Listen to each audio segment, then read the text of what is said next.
শীতকালীন সবজির তালিকায় প্রথম সারিতে যে নামটি উঠে আসে সেটা হলো পালং শাক। পালং শাক দিয়ে আমরা নানা রকম রেসিপি কিন্তু এই শীতের মরশুমে ট্রাই করে থাকি। নমস্কার, আমি অন্তহীন। আজকের রেসিপি পালাক চিকেন বা পালং মুর্গ। এটা অনেকেই হয়তো বানাতে পারেন, তবে আমি কিন্তু এটা একটু অন্যরকম ভাবে বানাই। কিভাবে বানাই সেটাই আজকে আমি শেয়ার করছি। আসুন তাহলে দেখে নেওয়া যাক আজকের ভিডিওটা। পালাক চিকেন বা পালং মুর্গ বানানোর জন্য আমি এখানে 600 গ্রাম পরিমাণে চিকেন নিয়েছি। আর চিকেনটা আমি আগেই ভালো করে ধুয়ে পরিষ্কার করে রেখেছি। এবার এটা ম্যারিনেট করব, তার জন্য 1 চা চামচ লবণ দিচ্ছি। লবণটা আপনারা আপনাদের ইচ্ছে মতন বা স্বাদ মতন কিন্তু দিতেই পারেন। এর সাথে দিয়ে দেবো হাফ চা চামচ গোলমরিচ গুঁড়ো, আর দিয়ে দেবো হাফ চা চামচ কাশ্মীরি লাল লঙ্কার গুঁড়ো। এটা কিন্তু ঝালের জন্য ব্যবহার করছি না, এটা শুধুমাত্র রঙের জন্য ব্যবহার করছি। আর 1/4 চা চামচ হলুদ গুঁড়ো দিচ্ছি। হলুদ কিন্তু খুব একটা দেওয়ার প্রয়োজন নেই। হলুদ গুঁড়ো আর লঙ্কার গুঁড়ো শুধুমাত্রই রঙের জন্য ব্যবহার করছি। আপনারা যদি ব্যবহার করতে না চান, নাও দিতে পারেন। এখানে আমি একটা মাঝারি সাইজের পাতিলেবু নিয়েছি। পাতিলেবুটা কিচেন টেবিলের ওপর একটু ঘষে নিলাম বা ডলে নিলাম। তারপর একটা ছুরির সাহায্যে এটাকে ছোট করে টুকরো করে আমি রস করে নিচ্ছি। আর রসটা একটা ছাঁকনির সাহায্যে ছেঁকে নিয়ে ব্যবহার করছি। এতে করে লেবুর রস আর বীজটা কিন্তু আলাদা হয়ে যাবে। আচ্ছা, এবার আমি এই সমস্ত মশলা আর পাতিলেবুর রস খুব ভালো করে চিকেন পিসগুলোর সাথে মাখিয়ে নিয়ে কভার করে এইভাবেই ম্যারিনেট করে 25 থেকে 30 মিনিট রেখে দেবো। আপনাদের হাতে সময় থাকলে তার থেকে বেশি সময় অবশ্যই ম্যারিনেট করে রাখা যেতে পারে। এখানে আমি এক আঁটি বা একগুচ্ছ পালং শাক নিয়েছি। আর এবার পালং শাকের এই যে পেছনের মোটা অংশটা রয়েছে বা শিকড়টা রয়েছে, সেটা একটা ছুরির সাহায্যে আলাদা করে নিলাম। দেখুন, পালং শাকের মধ্যে কিছু পচা পাতা থাকে। পচা অর্থাৎ একটু হলদে পাতা থাকে, সেটা একটু আলাদা করে নেব। দেখুন, এটা আমি একটা স্ট্রেনারের মধ্যে নিয়ে নিলাম। এবার বেশ কয়েকবার জল দিয়ে ভালো করে জল পাল্টে পাল্টে ধুয়ে নেব। পালং শাক বা যে কোনো রকম শাক রান্না করবার আগে অবশ্যই ভালো করে ধুয়ে পরিষ্কার করে নিতে হবে। এবার আমি এই ধুয়ে নেওয়া পালং শাকটা একটা ছুরির সাহায্যে একটু রাফলি কেটে নিচ্ছি। খুব বেশি ছোট করবার কিন্তু কোনো প্রয়োজন নেই, কারণ এটা আমরা পেস্ট করব। আচ্ছা, একটা কড়াইয়ের মধ্যে 1 টেবিল চামচ সাদা তেল দিয়ে ভালো করে তেলটা গরম করে নিচ্ছি। তেল গরম হলে ফোড়নে দিচ্ছি একটা তেজপাতা,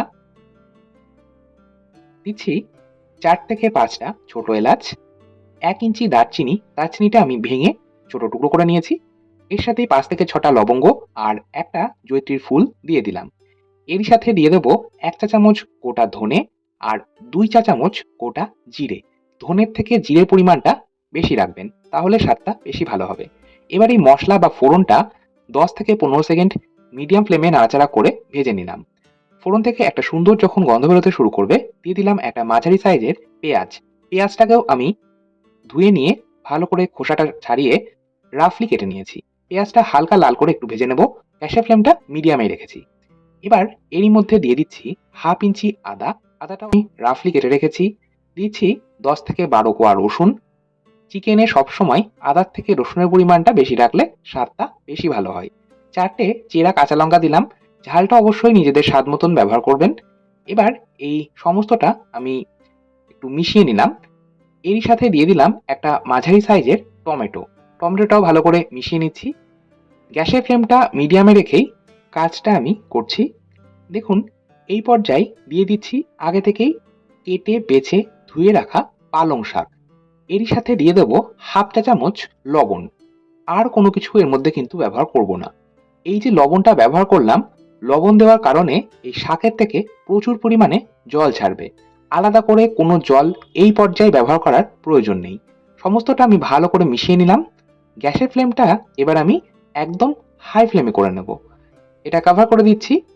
এইভাবে কভার করে মিনিট 2 যদি রাখা হয়, তাহলে কিন্তু পালং শাকের থেকে জলটা রিলিজ হয়ে যাবে আর পালং শাকটা এইরকম নরম হয়ে যাবে।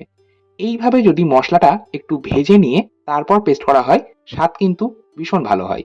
দেখুন, পালং শাকের থেকে যে জলটা ছিল সেটা রিলিজ হয়ে গেছে। এবার দিয়ে দিচ্ছি 1 মুঠো ফ্রেশ ধনেপাতা। ধনেপাতা কুচি দিলে খুব সুন্দর একটা গন্ধ হয়। তবে আপনারা যদি ধনেপাতা ব্যবহার না করতে চান, সেক্ষেত্রে অবশ্যই স্কিপ করতে পারেন। গ্যাসের ফ্লেমটা এই পর্যায়ে বন্ধ করে নিলাম। এবার এটা কভার করে রেখে দেবো। তবে তার আগে এর মধ্যে দিয়ে দেবো বরফ ঠান্ডা জল। এইভাবে যদি বরফ ঠান্ডা জল ব্যবহার করা হয়, তাহলে পালং শাকের যে একটা সুন্দর সবুজ রং রয়েছে, সেটা কিন্তু বজায় থাকবে। আর গরম অবস্থাতেই যদি আমরা এটা কভার করে রেখে দিই তাহলে পালং শাকের সবুজ রংটা ফেড হয়ে যাবে, সেক্ষেত্রে দেখতে কিন্তু একটুও ভালো লাগবে না। আচ্ছা, আমি 15 থেকে 20 মিনিট এইভাবেই রেখে দিয়েছিলাম, এটা ঠান্ডা হয়ে গেছে। একটা গ্রাইন্ডিং জারের মধ্যে নিয়ে নিচ্ছি। দেখুন, এটা আমি একটা গ্রাইন্ডিং জারের মধ্যে নিয়েছি। এরই মধ্যে দিয়ে দেব 3 টেবিল চামচ টক দই। টক দই ব্যবহার করা হলে স্বাদটা ভীষণ ভালো হয়। এবার গ্রাইন্ডিং জারের ঢাকনাটা বন্ধ করে এটার একটা মিহি পেস্ট বানিয়ে নিলাম। আমাদের পালাক চিকেনের জন্য মশলার পেস্ট একদম তৈরি। এবার আমি মূল রান্নাটা শুরু করছি। কড়াইয়ে দিয়ে দিলাম 1 টেবিল চামচ রিফাইন্ড অয়েল। আচ্ছা, আমি রান্নাটা কিন্তু সম্পূর্ণটাই সাদা তেলে করছি। আপনারা চাইলে তেল আর বাটার মিশিয়েও করতে পারেন। তেলটা গরম হয়ে গেলে এর মধ্যে দিয়ে দেবো 1 চা চামচ কাসুরি মেথি। এইভাবে যদি কাসুরি মেথি তেলের ওপর ফোড়ন হিসেবে ব্যবহার করা হয়, স্বাদ এবং গন্ধ দুটোই কিন্তু অসাধারণ হয়। আর কোনো রকম গোটা মশলা বা গুঁড়ো মশলার ব্যবহার এতে এই পর্যায়ে করার প্রয়োজন নেই, কারণ আমরা মশলার যে পেস্টটা বানিয়েছি তার মধ্যে কিন্তু সমস্ত রকম মশলা আমরা ব্যবহার করেছি। একটা মাঝারি সাইজের পেঁয়াজ স্লাইস করে কুচিয়ে রেখেছিলাম, সেটা এই তেলের মধ্যে দিয়ে 1 থেকে 1.5 মিনিট মিডিয়াম আঁচে একটু নাড়াচাড়া করে ভেজে নেওয়ার পর দিয়ে দিলাম আগে থেকেই ম্যারিনেট করে রাখা চিকেন। আর চিকেন ম্যারিনেশনের যে এক্সট্রা মশলা ছিল সেটাও কিন্তু আমি দিয়ে দিলাম। এবার এই চিকেনটা গ্যাসের ফ্লেমটা মিডিয়াম টু হাই রেখে মিনিট 3 সময় ধরে ভেজে নেব। এটা কভার করে দিচ্ছি। এইভাবে যদি কভার করে কাজটা করা হয় বা রান্নাটা করা হয় তাহলে চিকেনটা সুসেদ্ধ হয়। আচ্ছা, মাঝে মাঝে কিন্তু এইভাবে ঢাকা চাপা সরিয়ে একটু নাড়াচাড়া করে নেবেন, না হলে এটা নিচে লেগে যাবে। আর নিচে যদি লেগে যায় অবশ্যই রান্নার স্বাদ একেবারে খারাপ হয়ে যাবে। গ্যাসের ফ্লেমটাকে মিডিয়াম টু হাই রেখে মিনিট 3-4 সময় ধরে চিকেনটা ভেজে নেওয়ার পর দিয়ে দিলাম আগে থেকেই বানিয়ে রাখা গ্রেভির জন্য মশলার পেস্টটা। আর যে কাপ মেপে আমি দইটা নিয়েছিলাম সেই কাপের মধ্যেই সামান্য জল দিয়ে ধুয়ে নিয়ে সেটা দিয়ে দিলাম গ্রাইন্ডিং জারে। আর গ্রাইন্ডিং জারের মধ্যেও লেগে থাকা মশলাটা ধুয়ে দিয়ে দিলাম। খুব বেশি জল কিন্তু এখানে ব্যবহার করার প্রয়োজন পড়বে না, কারণ চিকেন থেকেই যথেষ্ট পরিমাণে জল ছাড়বে। আর আমরা মশলার যে পেস্টটা বানিয়েছি তাতেও কিন্তু জল কিছুটা গেছে, তাই আলাদা করে আর কোনো রকম জলের ব্যবহার এতে করার প্রয়োজন নেই। সমস্তটা মিশিয়ে নিলাম আর গ্যাসের আঁচটা মিডিয়াম টু হাই রেখে কভার করে এই রান্নাটা আমি করব। দেখুন, মিনিট দেড়েক পর ঢাকা চাপা সরিয়ে একটু নাড়াচাড়া করে নিলাম। আবার এটা কভার করে মিনিট দেড়েক রান্নাটা করলাম। আবার ঢাকা চাপা সরিয়ে আমি একটু নাড়াচাড়া করে নিচ্ছি। এইভাবে যদি ক্রমাগত ঢাকা চাপা দিয়ে রান্নাটা করা হয় তাহলে রান্নার স্বাদ কিন্তু দুর্দান্ত হয়। আর আলাদা করে কোনো রকম জলের ব্যবহারও করার প্রয়োজন পড়ে না। দেখুন, সম্পূর্ণ 10 থেকে 12 মিনিট আমি এইভাবে ঢাকা চাপা দিয়ে রান্নাটা করেছি। আর অবশ্যই ঢাকা চাপাটা মাঝে মাঝে সরিয়ে একটু নাড়াচাড়া করে নিয়েছি। দেখুন, চিকেন সুসেদ্ধ হয়েছে। সব শেষে দিয়ে দিচ্ছি 1/2 চা চামচ গরম মশলার গুঁড়ো।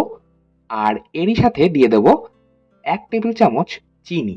দেখুন, চিনি কিন্তু এই রান্নাটায় অবশ্যই ব্যবহার করতে হবে, না হলে টেস্টটা ব্যালেন্স হবে না আর খেতে কিন্তু ভালো লাগবে না। তাই সামান্য একটু চিনি অবশ্যই দেবেন। সবশেষে দিয়ে দিচ্ছি 1 টেবিল চামচ ফ্রেশ ক্রিম। যদি ফ্রেশ ক্রিম না থাকে আপনারা দুধের স্বর সামান্য দুধ দিয়ে ফেটিয়ে নিয়ে ব্যবহার করতে পারেন। আবার যদি দুধের স্বরও না থাকে সেক্ষেত্রে ব্যবহার না করলেও চলবে, স্বাদ কিন্তু তাতেও ভালো হয়। সমস্তটা মিশিয়ে নিলাম। গ্যাসের ফ্লেম বন্ধ করে এটা 10 মিনিট স্ট্যান্ডিং টাইমে রাখছি। 10 মিনিট পর আমাদের গরম গরম পালাক চিকেন বা পালং মুর্গ পরিবেশন করছি। যে কোনো রকম রুটি পরোটার সাথে এই পালং মুর্গ বা পালাক চিকেন খেতে কিন্তু অসাধারণ লাগে। আচ্ছা, আপনারাও কি ঠিক এইভাবেই পালাক চিকেন বা পালং মুর্গ বানিয়ে থাকেন? আমাকে অবশ্যই এটা কমেন্ট বক্সে জানাবেন, এতে আমারও ভালো লাগবে। আজকের মতো তাহলে এই পর্যন্তই। আবার চলে আসবো নতুন কোনো ভিডিও নিয়ে। ভালো থাকুন, সুস্থ থাকুন। ধন্যবাদ।